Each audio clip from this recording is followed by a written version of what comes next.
Hey folks, it's Greg and Janet with Strange RV Tours, and we are standing above the grassy knoll, or behind the grassy knoll, at Dealey Plaza in Dallas, Texas.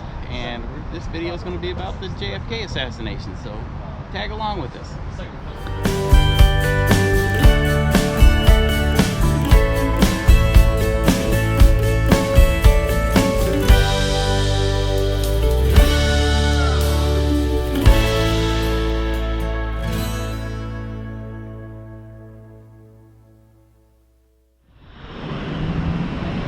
Alright, we're standing outside of the Texas School Book Depository, and right up at the top, one floor down from the top on the 6th floor, was where Lee Harvey Oswald supposedly assassinated John F. Kennedy while he was riding in his motorcade. Let's see if we can't get a better view of it. There's a historical commission marker here.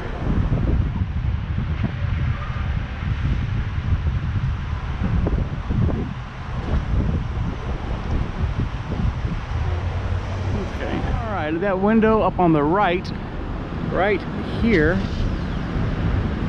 was supposedly the sniper's nest where President John F. Kennedy was assassinated from. It's now a museum, but they do not allow you to take photographs on the 6th floor.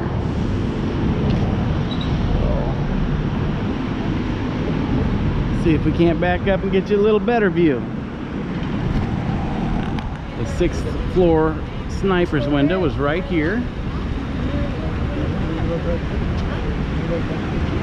You can still, they've got it set up inside exactly the way it was supposedly that day, the day of the assassination. You can actually, I don't know if you can see it, but there's boxes inside that window where the sniper's nest was. Originally, the motorcade was going to come down Main Street, which is right over here, and cross this Houston Street and continue down on Main Street. The day before the motorcade, they changed the route, making the motorcade turn right onto Houston Street and slow down. They had to slow down to, I believe, about 15 miles an hour or slower, maybe even 10 miles an hour, to make this turn here left to turn onto Elm Street, which brought John F. Kennedy right in front of the Texas School Book Depository, which is right there. And his motorcade continued down Elm Street right there. As the motorcade progressed down Elm Street right here, they've painted X's on the ground where President Kennedy was shot. The first X was right here. I believe that's the bullet that went through his upper back and came out his throat. And as the motorcade progressed, he was shot supposedly in the back of the head, where this X up here on the ground is at. This was supposedly the fatal shot.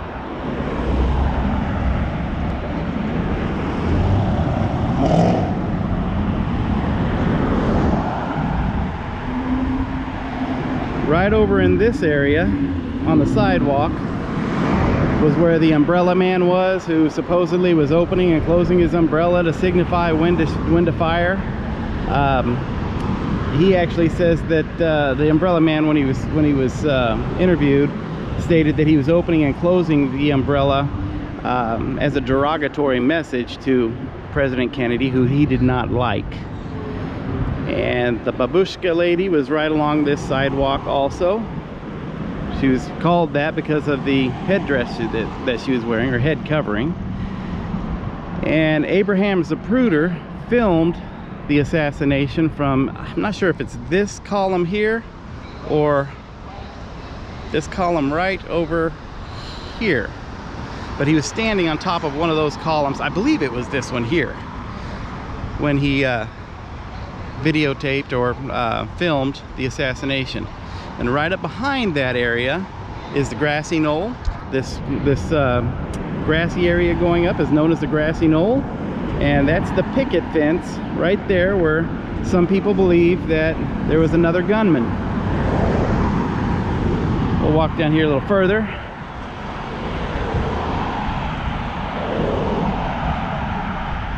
This manhole sewage area right over here was also a place that some people believe somebody was hiding inside that sewer and fired the fatal shot from the front while sitting in that sewer. That looks like a pretty tight area. I don't know that could have been done, but that's one of the theories. From this angle here, some people believe there was another shooter in the Daltex building, which is this building here. This is the school book depository over here. Right next to it, or on the other side of the street, is the Daltex building, and some people believe that there was a man who fired shots from a outside of the fire escape area that he may have been standing on when he fired. Also, it's suspected that in this building, which used to be a corrections building, that there may have been somebody on the roof firing from there. And one interesting thing is that about this is right here on the ground, right above this, on this manhole, right there, that is believed to be a mark or a little ditch area there where a bullet hit. Weird angle, isn't it? Yeah, lining it up from here, that bullet would have had to have come from the corrections building, which is this building right here. Yeah. And if somebody fired from there and the bullet hit over here, he wasn't a very good shot, because that's a long way off. But if I turn around this way, right down over in this section here, there was a man who was standing watching the motorcade who had actually gotten hit with a fragment of the bullet in the side of his face and left a cut on the side of his face.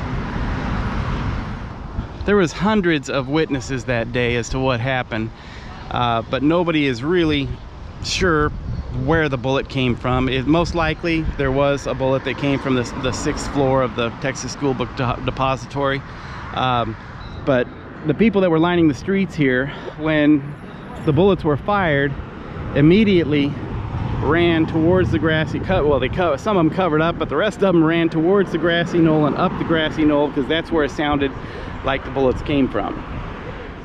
Another view of the X where the first bullet hit the president, and if you look up towards the Texas School Depository, which is behind this tree, that line of fire is completely blocked.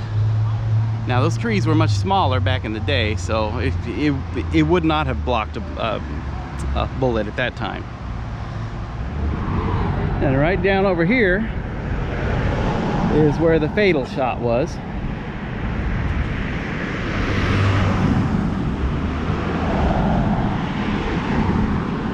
I might mention to you that also the bullet that hit Connolly was believed to have been from that first X,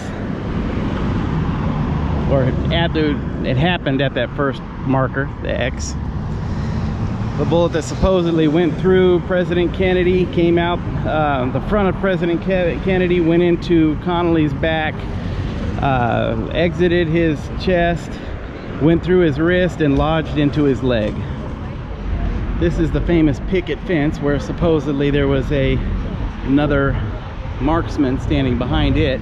This whole area back here was a train transfer station back in the day. There's still trains that run through here, but I don't believe that they're transferring any trains here now. This tower right here, though, a gentleman by the name of Lee Bowers was working inside of that tower, and when he was interviewed, he said he heard a loud bang or explosion, and out of the corner of his eye, he saw a puff of smoke from behind this fence. This is the picket fence up on top of the grassy knoll.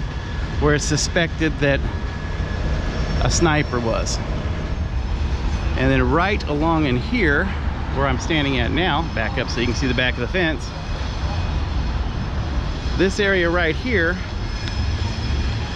would have been the best location for a sniper to have shot at President Kennedy. You can see the first X in the road directly ahead, and you can see the fatal shot happened right there where that X is. And so anyhow, when the shots were fired, people thought they heard the bullet from up there, the gun from up here, and ran up in this direction. Now Mr. Bowers said that immediately after the shot was fired, he saw a car being driven by a female with another person inside the car circle around and leave the parking lot. Now some people say there was 3 shots fired, some people say 4. I've heard as many as 6 shots. Now I've heard the whole triangulation of fire. There's a lot of different theories. Who knows what really happened that day, but this would have been the best spot for an assassin to have taken a shot. We hope you enjoyed this little tour that we did of the Dealey Plaza and the JFK assassination. If you enjoy our videos, please hit the like button. If you really like our videos, please hit the subscribe button and hit the little bell up in the corner so you get notifications as to our future videos. Yeah. And I'm no expert on Dealey Plaza, so take a lot of what I say with a grain of salt, but I find this place very interesting, and I've been down here many times. Yep. You guys have a nice day. Thank you.